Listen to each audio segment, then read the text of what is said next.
Hello, beautiful people. My name is Princess. This is Yoruba American Comedy. It's all about counseling, adverts, Yoruba culture, American culture, and broadcasting it.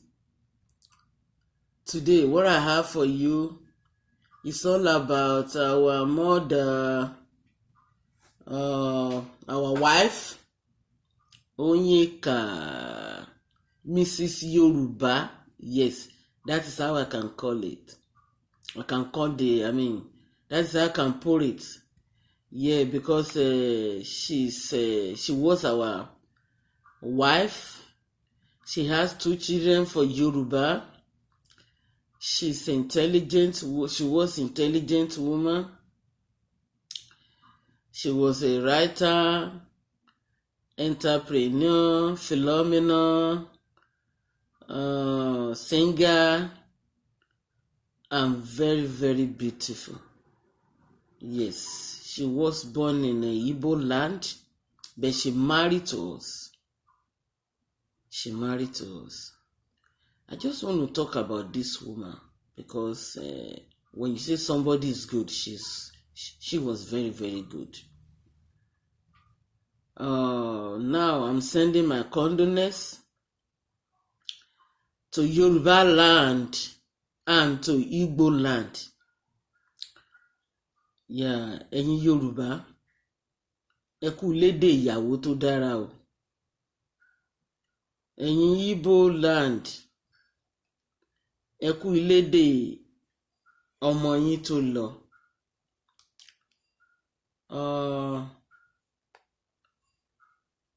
Through this woman,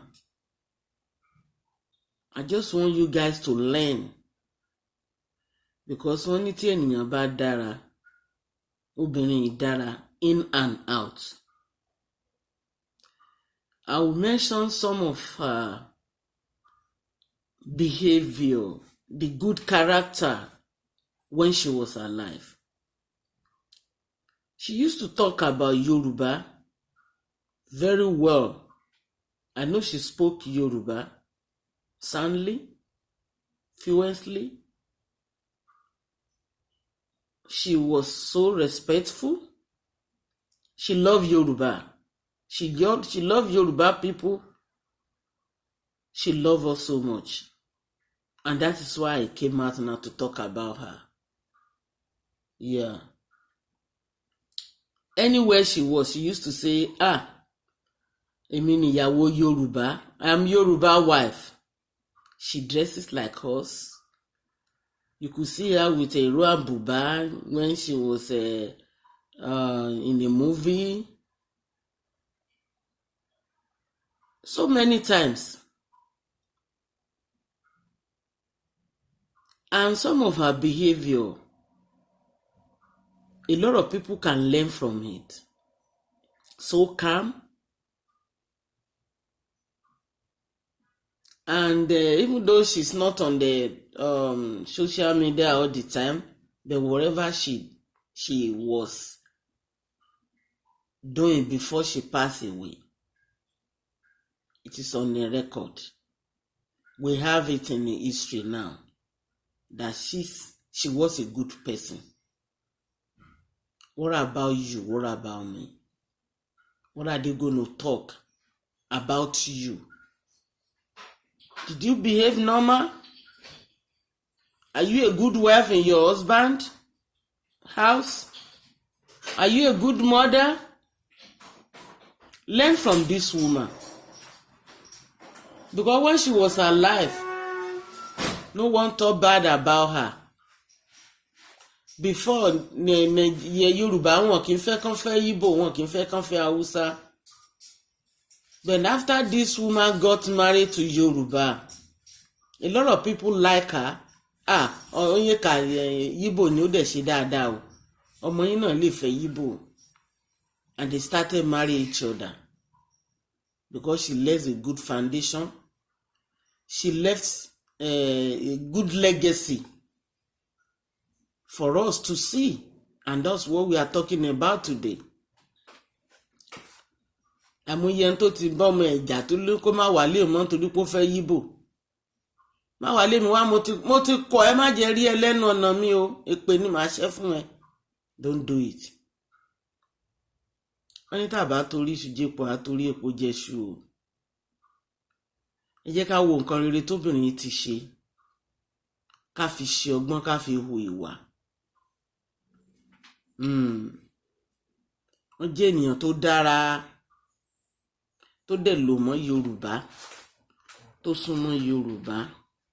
wọ́n súnmọ́ àwọn Yíbò ẹgbẹ́ wọn náà ọbẹ̀ tó dà pé Yorùbá yẹn ló pọ̀ jù, because she loves our place, our land. ìwọ tó bá lọ́mọ, ìwà ni kó o kọ́ kó tó lọ sílé ọkọ. má sọ fún pé kó má fẹ́ Yíbò, má sọ fún pé kó má fẹ́ Haúsá, bóyá ibẹ̀ ni ẹlẹ́dàá èèyàn tó ti máa ṣe dáadáa. ṣùgbọ́n kọ́ bó ṣe máa hùwà nílé ọkọ, kọ́ mọ́ ẹ bó ṣe máa mọ oúnjẹ sè é, kọ́ bó ṣe máa fẹ́ràn ẹbí ọkọ, bóbìnrin ṣe ń ṣe sáwọn ẹbí ọkọ ó dáa púpọ̀. And many people have been talking about it, you know. má jẹ́ kọ́ ọmọ ẹ̀ ó yan pa mí kú sórí bẹ́ńbẹ́ sọ́kọ. má jẹ́ ó yan ta lẹ̀gbọ́n ọkọ ta nìyẹ ọkọ. gbogbo wọn máa ń bẹ̀rù ni o, gbogbo wọn tán bá rí bá wọn máa ń gbọ̀n ni. Don't do it. gbogbo wọn ni màá kó sí kinní papọ̀ jọ kó sì sọ iye ọkọ òfowó ni. Don't do it. tóbìnrin yìí ò bá ṣe dáadáa wọn ò ní sọ nípa ẹ o. tọ́jú ọmọ ẹ nílé ọkọ, ọmọ ní títí ẹ. That is your own thing out of everything. má jà lé ọkọ mi lọ fẹ́ lè ó lọ fẹ́ tọ̀hún. di àwọn ọmọ ẹ mú, Ọlọ́run á pèsè fún ẹ tó bá tí ì ní. jẹ́ kán kàwé, jẹ́ kán ṣe ń tó dáa, dẹ̀ fiṣẹ́ ilé kọ́ wọn, fi wà ìbílẹ̀ kọ́ wọn, culture ìlú ẹ̀ fi kọ́ wọn. Either you're Igbo or Yoruba or Hausa, let your children know about your culture. It is very, very important. Please, don't miss it. jẹ́ káwọn ọmọ yẹn ní lọ́wọ́, kán mọ̀ pé yes, my mother is from Igbo, my father is Yoruba. My father is from Hausa, my mother is Yoruba. jẹ́ kán mọ̀ bẹ́ẹ̀, kán dẹ̀ ní the good culture, so that anywhere they are, ẹwà yẹn á máa hàn lára wọn pé these children were trained very well. ẹ̀yin obìnrin ẹ jẹ́ ká tọ́jú ara wa. tó bá ti pé 50, make sure lo rí doctor lásìkò, ṣe mammogram, ṣe what is the other one, pap smear lọ ṣe. ó compulsory o, torí táwọn àìsàn pẹ́pẹ́pẹ́ yẹn bá ń yọjú, they will quickly detect it and eradicate it immediately. bẹ́ẹ̀ tó o bá lọ ṣe, báwo ló ṣe mọ̀ pé fẹ́ mọ̀ pé nǹkan wà lára ẹ̀? ó máa rò pé bóyá malaria ni, kò dẹ̀ kí n ṣe malaria. àwọn kinní yìí ni ó lè jẹ́ oúnjẹ ló fà á, ó lè jẹ́ hereditary from the family. kì í ṣe gbogbo ẹ̀ lóṣù àtàjẹ́ ń ṣe o, àfọwọ́fà tiwa ló máa ń pọ̀ jù. tó bá get anything inflammation to your body before 2-3 days, ó máa di disease kan, ó lè di cancer, ó lè di anything tó jẹ́ pé ó máa di rẹpẹtẹ tí ẹni yẹn máa sìn. But if you get it out immediately, get rid of it, then wàá wà lálàáfíà. láyé ìyá wa bàbá wa wọn mọ disease kankan gbà yẹn, because wọ́n tọ́jú ara wọn ni. àwọn ìyá mi báyìí omi gbóná náà fi máa fọ kíní tán fi ń lọ, tán fi ń ṣe number 1 and 2, omi gbóná ni, because wọ́n mọ̀ pé ìdọ̀tí lè gbọ̀n sí. wọn ní Dettol tán fẹ́ fi fọ̀, wọn ní Savlon tán fẹ́ fi fọ̀, no any antiseptic lotion, bọ̀ wọ́n á fomi gbóná fọ̀, ìmí á fẹ́ rúfọ tiẹ̀. gbogbo àwọn kan wọ̀nyí ló máa ń destroy bad germs. That's why táwọn ìyàwó fi ń ní àwọn disease tó chronic yẹn lásìkò títí wọn, because wọ́n ń tọ́jú ara wọn.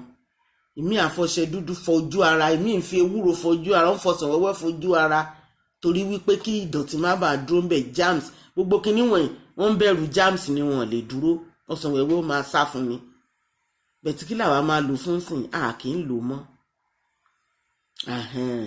ìyá wa wọn kì í wọ pátá ọjọ́ 3-4 bó ti jẹ́ páṣọ náà fi ń ṣe nǹkan oṣù ńgbà títí wọn tí wọ́n ń lo kí ni wọ́n ń pè páàdì or whatever tissues wọn ò mọ̀ ní aṣọ wọn máa gbé lọ sódò wọn á fọ̀ pẹ̀lú ọṣẹ dúdú wọn á fọ̀ dáadáa wọn á dẹ̀ sá sí ìta èmi máa ń sá tẹ̀ sínú ilé oló máa túlò tó bá fẹ́ tún change ìgbà tó wà nínú nǹkan oṣù disease òdẹ̀ ní mo máa tún lóyún mi á bí láyọ̀ àtàlàáfíà ṣe báwọn náà ni medical doctor gbogbo lé ní àwọn justice lawyers gbogbo wọn tán dàgbà lẹ́nu tán ti pé 80-90 bẹ̀tí ń sìn tá nǹkan bá ti bímọ láàrin ọmọ kéékèèké wọ̀nyẹn kíá wọn náà ti ní disease because wọn tọ́jú ara ńgbà tán bímọ tán inflammation little bit ó ti wọlé sí wọn lára wọn á dẹ̀ bẹ̀rẹ̀ sí ní develop a lot of disease bẹ̀tẹ̀ àwọn ìyá wa wọ̀nyí wọn ṣe bẹ́ẹ̀ they take good care of themselves ẹ̀rí Onyeka bó ṣe rí with her age she look good with it 72 èyí náà jẹ́ ká tọ́jú ara wa ẹjọ́ mú bẹ̀yìn lórúkọ Ọlọ́run tó bá mọ̀ pé o ní diabetes take your medication at the right time tó bá ní high blood pressure take your medication ẹ̀yin tẹ́ bá ń lo remedies tó bá ti bá yín lára mu ẹ jẹ lásìkò ẹ dẹ̀ mi sọ pé ẹ jẹun púpọ̀ jù because if you have indigestion it can cause heart attack ó lè máa fún ẹ ní gas ìlú ikùn àkànṣe bẹ́mbẹ́m lásán ò ní lè so ò ní lè gùnfẹ̀ bẹ́ẹ̀ tó bá ti lọ mu fruit lẹ́yìn ìgbà tó bá jẹun tán jẹ fruit kékeré kan ọ̀rọ̀ kó mú mi ó dẹ̀ rìn káàkiri bíi 15 minutes ó ti tó méṣọ̀ pé ó gùnfẹ̀ dáadáa ẹlòmíì ò kì í so púpọ̀ bẹ́ẹ̀ ti gùnfẹ̀ yẹn bẹ́ẹ̀ lòmíì lára mu tàbí kó so méjèèjì ó bá ti so tó dẹ̀ gùnfẹ̀ that means pé oúnjẹ yẹn ti ń digest nìyẹn before the digestion will take place it will take like 4 hours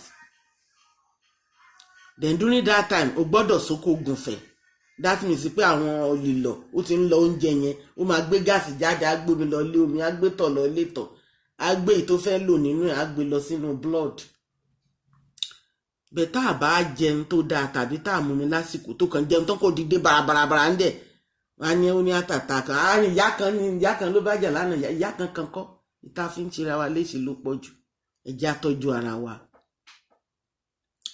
tó bá ti jí làárọ̀ tó bá fẹ́ gbàwẹ̀ make sure pé òfin kankan sínú ní nǹkan bí around 10 ó lè jọ́sàn ẹyọ kan mú mi díẹ̀ sí ó gbàwẹ̀ náà ní kì í ṣe epo àti iyọ̀ ló jẹ́ tó bá dọ̀sán tó fẹ́ jẹun bóyá 3 ló gbé dé ni o tàbí 5 or 6 nírọ̀lẹ́ ló gbé dé it's good ó dẹ̀ tún lè jẹun gbà tó jẹ make sure pé ó ṣàfi èso sí ó lè jẹ́ pọ̀pọ́yà ní ìbẹ́pẹ àwọn ìbẹ́pẹ wọn yẹn ni ó dáa fún ẹ̀yin obìnrin tó jẹ́ pé ẹ ti wà ní nǹkan bí age of 50s òun ló dáa fún age of 50s yẹn àwọn immune ara ẹ ló ti ń slow àwọn organs ti ń slow gbogbo ẹ ti ń slow kò ṣiṣẹ́ wọ́n bí ìgbà tá a wà ní teens àwọn nǹkan tó lè fi ran immune ẹ lọ́wọ́ ni kò jẹun tó dáa jẹ èso jẹ àwọn bíi greens vegetables any green tó bá rí ṣàmà jẹ ìwọ tó bá láìkì ìrèké oyin kankan àwọn yẹn náà dábẹ́tì pọ̀pọ́yà dáfẹ́ tó bá ti pé 50s ìbẹ́pẹ ó dáa ó máa bá ṣúgà rẹ̀ á regulate blood pressure á regulate because kò sí gas inú ẹ̀ neutral ni base ni àwọn oúnjẹ tó wà acidity ní bí àwọn ọsàn wẹ́wẹ́ mango grapes ọsàn jàgànyìn má jẹ yẹn kó tó jẹun o lè jẹun tán kò kàn jẹ díẹ̀ toró tún dáa fẹ́ni tó bá ní syphilis tó bá ní PVH ó dáa fún torí tó bá lò ó kíní yẹn máa kúrò lára ẹ kíákíá without medication bẹ́ẹ̀ tí o bá mu mi náà ó dáa àsìkò gba tó bá mu àwọn omi wọ̀nyí ó máa tọ̀ àwọn àìsàn wọ̀nyí dànù kúrò lára má dẹ̀ mu mi púpọ̀ jù kó tó bá mu mi púpọ̀ jù tí ṣúgà ẹ bá tún lọ low it can kill anytime at least tó bá ti lè mu bíi 1 litre àwọn medical wọ́n ní ká máa mu 2 litres bẹ́tà rẹ̀ lòmí ò gbé 2 litres tó bá ti tọ̀tọ̀tọ̀tọ̀ tó tọ̀ jù ó lè ẹni yẹn lè pass out. Bẹ̀ tó bá ra mu díẹ̀ ẹlòmíì gan kì í mu litres, ó bá ti lè mu bíi bọ́tù báyìí, bọ́tù tí mo gbé dání ok bí irú bọ́tù àwọn omi tán máa ń tà fún omi 200 omi 300 and let me use pure water, bá ti lè mu pure water mẹ́ta ní èdè ó ti tó. At least pure water kan bíi is it not 240 ounces kọ́ọ̀pù kan nìyẹn. So tó bá ti lè mu méjì, ó dà pé kọ́ọ̀pù méjì ló wà nù ẹ̀, tó bá ti lè mu yẹn ó ti tó. Lẹ́yìn oúnjẹ tó bá tún fẹ́ jẹun míì náà the same thing, bẹ̀tẹ̀ tó míì o kọ́ọ̀pù kan ti tó lẹ́yìn oúnjẹ. Mu kan kó tó jẹun kó dẹ̀ mu kan lé lórí, ó dẹ̀ lè mu díẹ̀ kó tó jẹun kó mu kan lé lórí so that oúnjẹ yẹn á digest easily. Then ìwọ tó bá mọ̀ wípé o ní diabetes, lo oògùn ẹ lásìkò. Tó bá ní remedies tó ń lò sí náà, dẹ̀ mú mi níwọ̀nba, torí tó bá tún tọ̀jú ó lè mú type 1 wá tẹ́ pé ṣúgà rẹ̀ wá ti tọ̀ dànù tán. And then ìwọ tó bá ní type 2, mú mi náà níwọ̀nba, tọ̀ díẹ̀ jáde nínú, torí bá tún pọ̀ jù lára wá tún máa wá ṣúgà kiri. Tó bá tún mú mi jù wá tún máa wá ṣúgà kiri tó máa fi gbé, tàbí kébi máa pa ẹ́ léraléra ọ́ ibi dẹ̀ lè máa pa ẹ́ wà kan owó kan máa feel somehow, you feel uncomfortable. So those are the things tó yẹ kó o ṣe lásìkò tó bá ti pé 50, 60, 70. Your immune system, you need to take good care of it to fight any disease in your body. Those are the things mo ní máa bá ẹ sẹ́yìn, most especially ẹ̀yin obìnrin ni mò ń sọ mí sẹ́yìn, ẹ̀yin ọkùnrin ẹ lè mọ̀ bẹ́ẹ̀ ṣe tọ́jú ara yín. Bẹ̀wọ̀ tó bá mọ̀ pé wà active nínú ọkùnrin, tọ́jú ara ẹ̀. Because bó ṣe ń miss ẹ̀ báyìí, bó ṣe ń jáde báyìí, ó máa pé 5 hours kí àlàáfíà yìí kó tó tún padà síbẹ̀. Èmi mo lè fàlàáfíà represent ẹ̀ because omi ara ẹni. Tó bá dẹ̀ ti lọ ń jẹ́ kó jáde tó tètè fi mí sí wàhálà ni. Ẹ̀yin obìnrin náà tẹ́ bá mọ̀ pé wà active, ẹ mọ̀ tí mo mí pé wà active sexual activity ni mo mí nù. Ẹ mọ̀ pé active àti wà rúpa ṣé kágúnyán ni àbí kárò ẹ̀fọ́ ni ìyá yìí sọ. No, tó bá ti ṣe tán lẹ́sẹ̀kẹsẹ̀ wá nǹkan sára, kò ní dìgbà tí afẹ́fẹ́ sì máa gbé ẹ lulẹ̀. Because bó ṣe ń jáde lára ẹ̀yìn ara ẹ̀ máa feel light, bí ẹni pé nǹkan kan jáde lára ẹ̀, ẹsẹ̀kẹsẹ̀ bí a máa pa ẹ́ ọ̀ kó máa feel somehow. Jẹun lásìkò, make sure you are okay. Ó di dandan kó o ṣe, tára ẹ bá gbé ṣe, tára ẹ ò bá gbé don't do it. Ẹ̀yin ọkùnrin náà tára yín bá gbé ẹ ṣe, tára yín ò bá gbé wọn mú ìyàn sí. Gbé ẹ sókun mọ́ sòkòtò ẹ, wọn mú ìyàn sí o. Àmúyẹ tó níyàwó òun bínú pé òun ò ṣe déédé, òun ò ṣe déédé, ó rọ́lùta. Jẹ́ ó rọ́lùta tó bá lọ jó máa lọ. Dúró kò jèrè kó ṣe bàbá àwọn ọmọ ẹ̀. Yeah, it's true. Kì í ṣe gbogbo èèyàn ni ló láàkì jànkíjàn ní gbogbo ìgbà yìí. Kì í ṣe gbogbo ara ló gbé. Ìwọ tára ẹ bá gbé lómìkì ara ẹ gbé. Ó lè sáàfù ìyàwó ẹ̀ lẹ́ẹ̀mẹ́ta lẹ́ẹ̀mẹ́rin. Gbogbo nǹkan wọ̀nyẹn ni ló yẹ kó o mọ̀.